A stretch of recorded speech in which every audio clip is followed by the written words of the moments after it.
Praise the Lord. విజయశీలుడైన యేసు క్రీస్తు నామములో మీకు అన్ని విషయములలో విజయము కలుగునుగాక. ఈ దినపు యేసయ్య జీవపు మాట సంఖ్యాకాండము 10వ అధ్యాయం 9వ వాక్య భాగము. మీ శత్రువుల నుండి రక్షింపబడుదురు.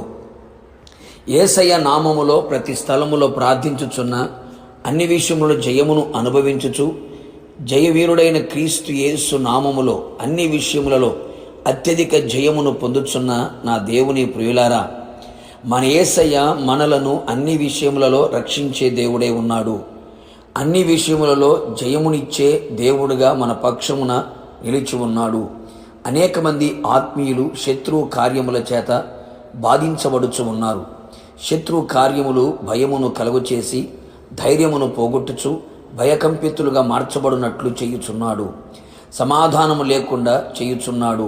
నెమ్మదిగా బ్రతకనివ్వకుండా చేయుచున్నాడు. కలవరాలు కలుగు చేస్తూ నలుదిక్కుల నెమ్మది లేకుండా ప్రాణభయమును పుట్టించుచున్నాడు. చేయుచున్న పనులలో ఆటంకములను అవరోధములను కలుగు చేస్తూ ప్రతి పనిని విఫలముగా మార్చుచున్నాడు. కీడును నాశనమును అపాయమును ప్రమాదములను కలుగు చేయుచున్నాడు. ఆత్మీయంగా ఎదుగుచున్న ఆత్మీయుల మనస్సును చెరిపివేసి గురుగులు చల్లి మనసును అపవిత్రపరచి క్రీస్తు సరళతలో నుండి పవిత్రతలో నుండి తొలగించుచున్నాడు. మోసకరమైన అనుభవాలలో మోసములో ముంచి వేయుచున్నాడు.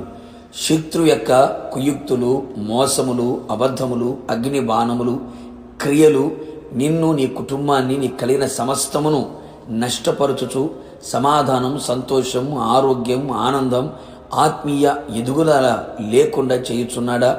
బెదిరిస్తూ భయపెడుతూ కృంగదీయుచున్నాడా? నా ప్రియనేస్తమా, భయపడకు, కలవరపడకు, కృంగిపోకు. మన యేసయ్య శక్తిమంతుడైన దేవుడు. శత్రు బలము కంటే అధిక బల సంపన్నుడైన దేవుడు. మనము ఆయన సన్నిధిలో ఉపవసించి ప్రార్థించి కన్యలతో ఆయన పాదములను తడిపి వాక్యమనే ఆత్మ ఖడ్గమును ధరించిన వారమై ఆయన మాటకు ఆజ్ఞలకు విధేయులమై ఆయన నడిపింపుకు అప్పగించుకొని ఆయన సన్నిధిలో మనము నిలిచి ఉండేదము. మనలను మనము పరిశుద్ధపరుచుకొనేదము. నిశ్చయముగా యేసయ్య మనలను ఆయన సన్నిధిలో మనలను జ్ఞాపకము చేసుకొని శత్రులందరినీ వెళ్ళగొట్టునుగాక. శత్రు శేషము లేకుండా చెయ్యునుగాక. శత్రు యొక్క ప్రతి తంత్రములను కుయుక్తులను కూకటి వేలతో పెకిలింప చెయ్యునుగాక. నీ పక్షముగా ఆయన యుద్ధము చెయ్యును. నీతో యుద్ధము చెయ్యి వారితో ఆయన యుద్ధము జరిగించి శత్రువు చేతిలో నుండి నేను విడిపించి రక్షించును. ఏ శత్రువు కార్యములు నీ మీద, నీ కుటుంబం మీద, నీ సంఘము మీద, నీ కలిగిన సమస్తము మీద నిలిచి ఉండక ఆయనే ప్రతి అగ్ని బాణములను చల్లార్చి ఆయనే అగ్ని ప్రాకారముగా నిలిచి శత్రువు బలమును అణిచివేయను. నిన్ను రక్షించును, విడిపించును, జయమిచ్చును, అని రాకడకు నిన్ను సిద్ధపరచును. ఆయనతో కూడా యుగ యుగాలు నిలిచుడునట్లుగా కృపదయ చేయును. ప్రార్థన.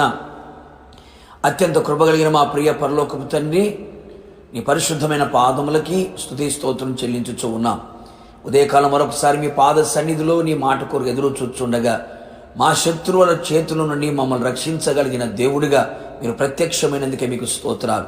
ఇప్పటికే అనేక మంది కుటుంబాలు, సంఘాలు, జీవితాలు కలిగిన సమస్తము శత్రువు చేత ప్రభువా నష్టపరచబడుతూ సమాధానాన్ని కోల్పోయి ఆశీర్వాదాన్ని అనుభవించని స్థితిలో అనేక మంది కృంగి ఉండగా, ధైర్యాన్ని పోగొట్టుకొని ఉండగా నిశ్చయముగా ప్రభువా మీ పాద సన్నిధిలో చేరి కన్నీళ్లు విడుచుచు నీ పాదాలు పట్టుకున్న నీ ప్రజల జీవితాల్లో శత్రువు కార్యములన్నీ కూడా నిర్మూలము చేయబడినట్లుగా, శత్రు మీద అఖండమైన జయం పొందినట్లుగా మీరే రక్షించండి, మీరే విడిపించండి, మీరే జయమును అనుగ్రహించి అన్ని విషయంలో అత్యధికమైన జయమును కలుగు చేసి రాకడకు సిద్ధపరచమని యేసు నామములో అడిగి పొందుకొని ఉన్నాము తండ్రి.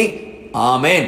నిశ్చయముగా మీకును మీ కుటుంబ సభ్యులందరికీ విరోధముగా లేచిన ప్రతి శత్రు కార్యములన్నిటిలో నుంచి నా దేవుడు విడిపించి రక్షించి జయమిచ్చునుగాక. ఆమేన్. God bless you.